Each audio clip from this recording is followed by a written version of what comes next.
You know how it is, you're looking to really understand something, to get those key insights without getting lost in a mountain of information. Right, to get different angles without feeling overwhelmed. Exactly, that's what we're all about here. And today, we've got a truly fascinating story for you.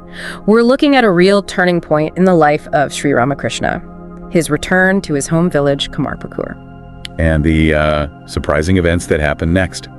Yeah. Including his marriage. Right. So we've been digging through excerpts from the biography, Life of Sri Ramakrishna, to really get to the heart of this period. Yeah, our mission, if you like, is to understand why he went back, what his family was so worried about, and, well, how this all unexpectedly led to him getting married. It's quite a sequence of events. Okay, so let's jump right in.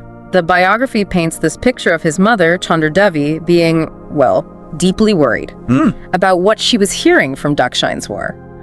What exactly had her so concerned? Well, her worries were pretty substantial. You have to remember, she'd already lost one son. So she was deeply troubled by these reports that her youngest, Sri Ramakrishna, as we know him, had basically stopped his temple duties. People were saying he was acting, strangely like a madman, the text says, avoiding people, spending lots of time alone in lonely places. The family's first thought, their interpretation, was that he was suffering from nervous prostration. Maybe linked, they thought, to his earlier trances, those deep spiritual states he experienced. So it sounds like they were interpreting his intense spiritual experiences more as an illness. Exactly. They were seeing it through a lens of health and, well, breakdown. Their primary concern was his well-being, from their point of view. Makes sense. And this is why she wanted him home. Precisely. Chandra Devi kept pleading with him, writing to him often, urging him to come back to Kamarpukur. She thought the familiar surroundings, her care, maybe some rest, that would help him recover. And when he finally did go back home, what was he like?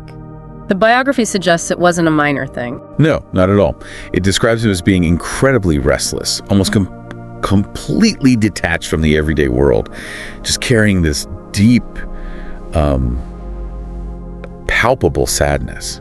The joy he used to have, his interest in things he loved before, like his old friends, or even the village itself, which he'd loved, it just seemed gone. That must have been hard for her to see. Absolutely. And this inner turmoil, it came out physically too. Frequent weeping, crying out for Mother, the Divine Mother.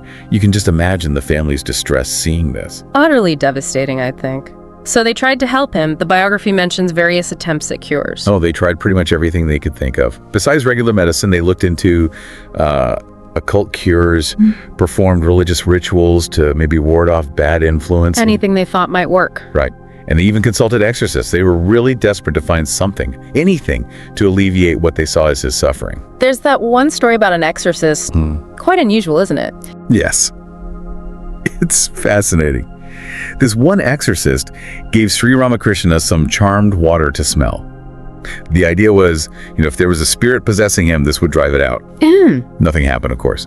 So then, with some other specialists, they invoked a spirit. Okay. And this spirit reportedly announced that Sri Ramakrishna wasn't possessed, nor was he actually ill in the way they thought. Really? So what did it say? Well, interestingly, it just advised him to maybe cut back on chewing betel nut, because he wanted to be a sadhu, a spiritual seeker. Beetleworm. Apparently he quite enjoyed it, but he actually gave it up after that. So, even great saints have their little habits. That's quite something. But even with all this going on, his own focus seems to have stayed firmly on the spiritual path. Right? Absolutely. Which brings us to his practices in Kamarpukur. The book talks about him spending time in the cremation grounds. That's not typical. Definitely not typical for most villagers. Yeah. Kamarpukur had 2 cremation grounds, and people generally avoided them. They were seen as, unsettling places, even in daylight. So why go there? In the Indian spiritual tradition, especially for tantrika sadhakas, that's a path involving intense, sometimes unconventional practices. Right. These grounds have a special significance. They're powerful reminders of impermanence, of the transient nature of life. It helps focus the mind away from worldly distractions and towards God, towards deeper realities. They're often associated with Kali, the Divine Mother. So it wasn't some kind of morbid curiosity. Not at all. It was a deliberate choice for intense spiritual discipline. The biography calls it stern tapasya, rigorous practice. He chose one of these grounds and would spend whole days and most nights just meditating and worshiping there. Whole days and nights. Yes. It mentions he had extraordinary visions during this time. That level of dedication. It's almost hard to grasp for most of us. I can only imagine. His mother must have been even more worried knowing he was out there. Oh, undoubtedly. She got so anxious she sent his brother, Ramakrishna, to fetch him. And did he? Well, the story goes that Ramakrishna was actually too scared to go right up to the cremation ground. He just called out to Sri Ramakrishna from a distance. Wow. It really shows the intensity of Sri Ramakrishna's focus then. But the biography does say his stay in Kamarpukur eventually led to some improvement. At least as the family saw it. Yes, after a few months there, he did seem to recover what they considered his normal state of mind. The restlessness eased up, the weeping stopped. Any idea why? The biography suggests, and it seems quite logical really, that his intense sadhana, his spiritual practices there, likely led to renewed, profound visions of the Divine Mother. That experience probably stabilized him internally. So the family must have breathed a sigh of relief. A big one, I imagine, but he wasn't quite back to normal in their eyes. Ah, okay. How so? Well, some of his, let's call them peculiarities, remained. He still spent a lot of time in the cremation ground, sometimes worshipped or meditated naked, which would have been shocking. And he really didn't like being interrupted in his devotions. His focus on spiritual things was still very, very strong. Which leads us right into the next big thing, the family deciding to get him married. He was, 23, and still seemed pretty detached from worldly stuff. Exactly. He was 23, showing little interest in ordinary life. So his mother and brother decided marriage was the answer. Why marriage specifically? Their thinking was pretty traditional, really. They hoped the responsibilities of having a wife, a household, that it would ground him, make him more involved in everyday affairs, less absorbed in these intense spiritual pursuits that, frankly, still worried them. They actually regretted not trying it sooner. You can see the logic from their perspective, trying to pull him back to earth, so to speak.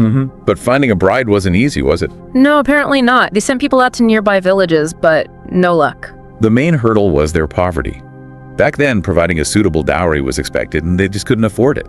It led to a lot of despair for Chandra Devi and Ramakrishna. And Sri Ramakrishna himself, was he aware they were doing this? They tried to keep it from it at first, probably worried he'd refuse, but the biography says he was pretty sharp and figured out their plot, as it calls it. And his reaction was surprising. Very. Instead of getting upset or resisting, he apparently thought it was a great idea, was quite cheerful about the whole thing. Really?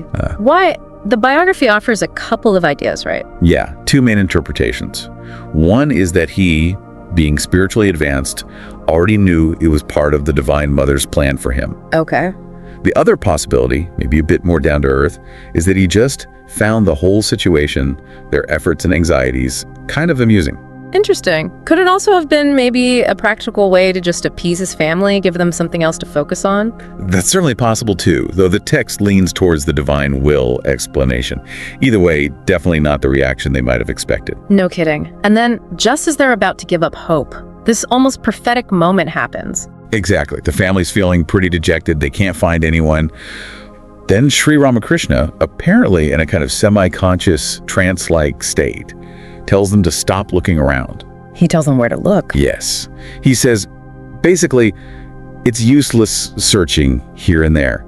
Go to Jayrabadi, to the house of Ramchandra Mukhopadhyaya. The bride marked out for me is waiting there. Wow. Just like that. Just like that. And they believed him. Or were they skeptical? Well, understandably, they were a bit skeptical at first. It sounded strange. But, they were out of options. So they thought, what do we got to lose? And sent a messenger to Jayrabadi. And the messenger came back with news? He did. He confirmed that, yes, Ramchandra Mukhopadhyaya lived there. And yes, he did have a daughter. Her name was Sri Ramakrishna Devi. But she was only 5 years old. 5! Wow, that really hits you, doesn't it? Such a different time, different social norms. Absolutely. It's a stark reminder of how prevalent child marriage was back then. Hard for us to wrap our heads around, but it was the reality. So despite her age, they went ahead. Yes, Chandra Devi agreed. Partly because, they had no other prospects, and the understanding was clear. This was a betrothal, essentially. The marriage wouldn't be consummated until Sri Ramani reached maturity, years later. Okay, that makes a bit more sense in context. So the wedding happened. It did.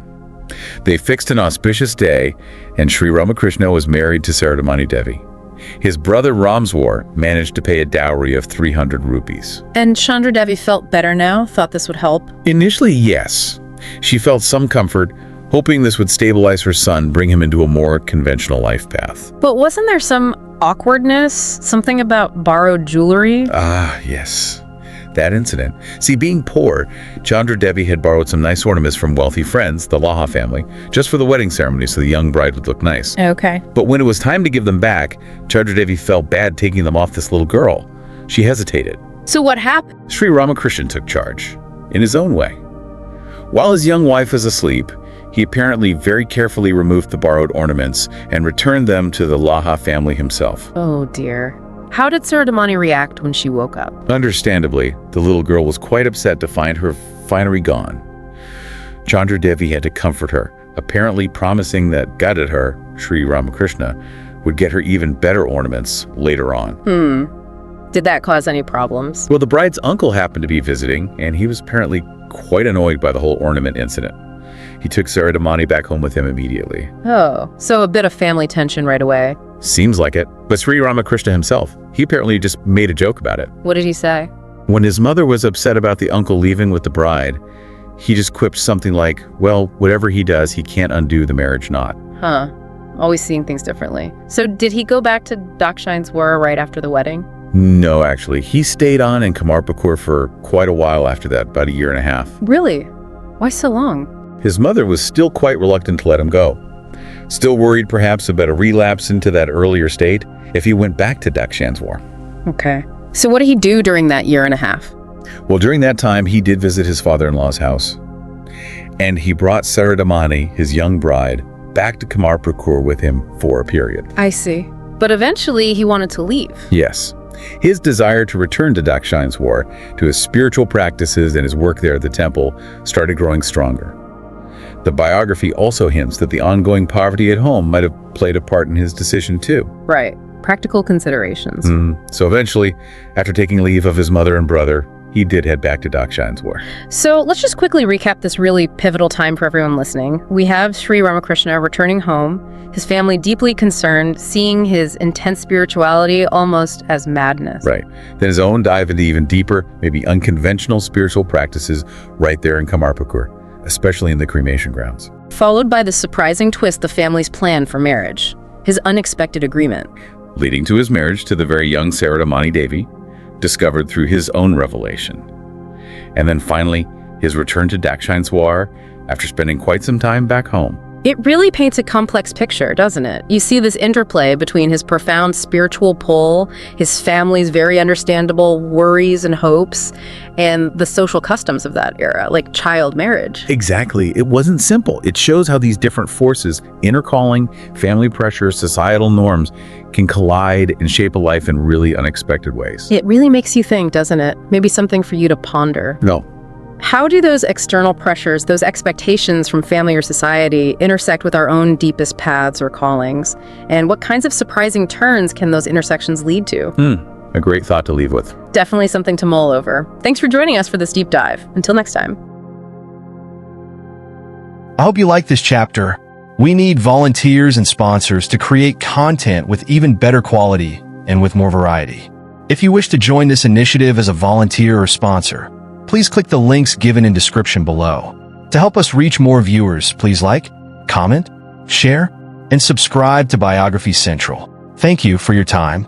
It means a lot. Namaste.